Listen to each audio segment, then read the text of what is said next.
most people think about UFOs or UFO sightings, they think about it in terms of our time. But what about the past? Were other generations witnessing strange lights in the sky? I found this old book that was published in 1970 that has some very intriguing information printed in it.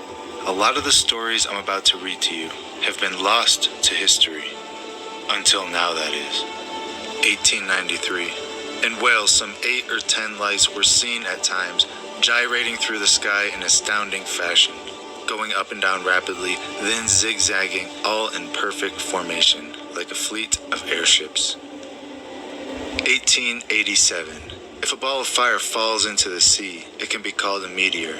But what if a ball of flame rises up out of the sea? Such was witnessed by the bug-eyed crew aboard the British steamer Siberian on November 12th of that year. The object rose to a height of 50 feet over the water, darted close to the ship, then sped away, out of sight. Ships were a prime source of UFO sightings in the 19th century.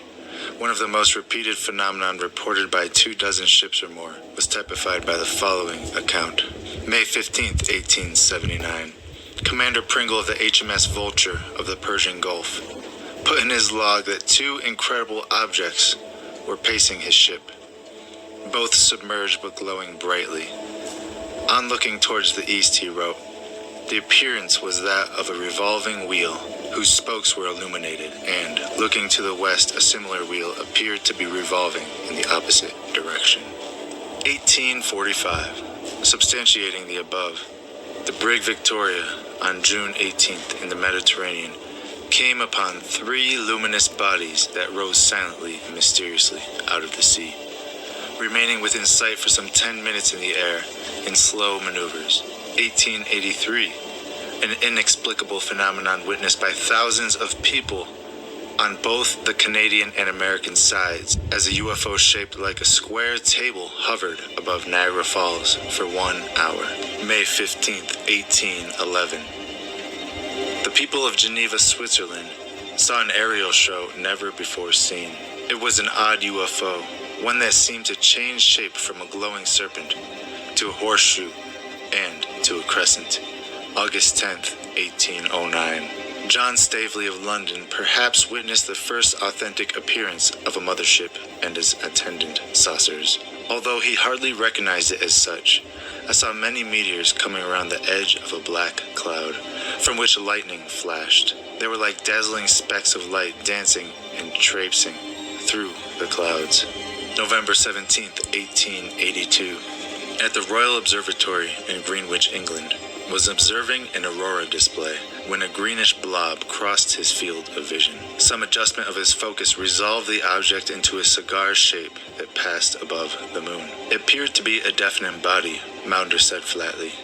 September 7th, 1820. During an eclipse of the moon, several astronomers reported the same thing, strange objects moving in straight lines, evenly spaced, that crossed the face of the moon slowly and made turns in military precision. August 12th, 1883. This is one of the most famous and baffling of all the astronomical UFOs observed. Professor Jose Bonilla, director of the Astronomical Observatory at Zacatecas, Mexico, was recording sunspots when suddenly a small luminous body began crossing the disk of the sun. No sooner had he gotten over his first surprise than another such body appeared, then another, and more. In the space of 2 hours, he said, I counted up to 283 bodies crossing the solar disk. These UFO sightings don't just stop in the 1800s. You can trace them all the way back through history.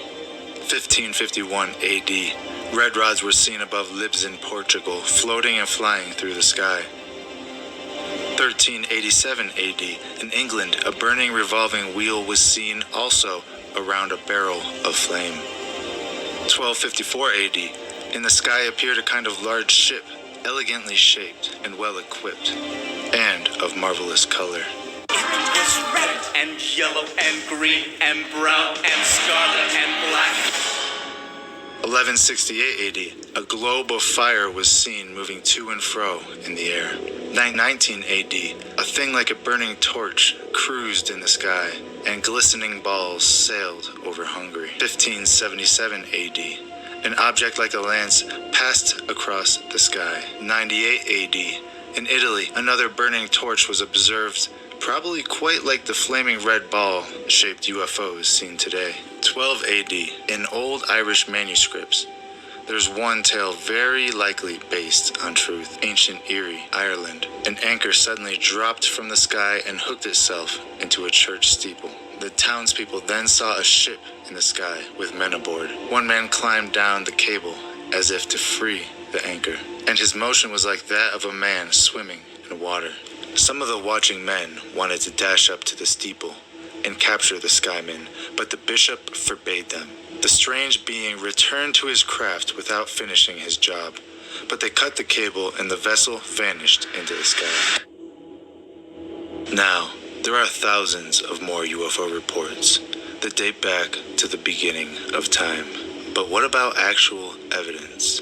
As reported in the Scientific American in 1851, rock was being blasted apart in a New England community. Among the shattered stone debris was found a metallic vessel broken in two. When placed together, they formed a bell-shaped chalice about 4.5 inches high and 6.5 inches wide, made of zinc impregnated with silver. There are intricate flower designs all over it, inlaid in silver. It came from 15 feet down in solid rock, reported in 1845 and still existing. Is a nail of obvious manufacture that was found in a stone block from the Kind Goody quarry in North Britain.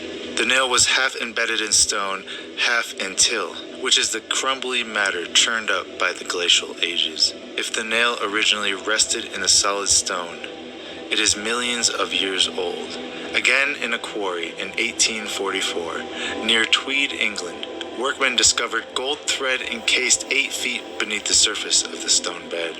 In 1851, another cut iron nail, 6 penny size and only slightly corroded, fell out when a man dropped a piece of auriferous quartz. In 1833, they found a coin 30 feet deep in the ground, and it was about the size of a shilling. Despite the long burial, the markings were distinct, representing a warrior or a hunter of Roman appearance. But no Roman coins of that type were ever struck. In 1891, Mrs. Culp of Morrisonville, Illinois, was shoveling coal into her kitchen stove when a large lump broke in two. Exposed to her astonished view was an intricate gold chain, as finely worked as anything jewelers can make today. In Salzburg, Austria, and now in museum, a block of coal from the Miocene strata yielded a perfectly machined cube of steel with slightly convex but symmetrical top and bottom side, with a cut groove running precisely all around its middle. Examined by dozens of scientists, technicians, and steel experts, all of them declared it could not be possibly natural and was positively artificial. An artifact made by the hands of human or otherwise.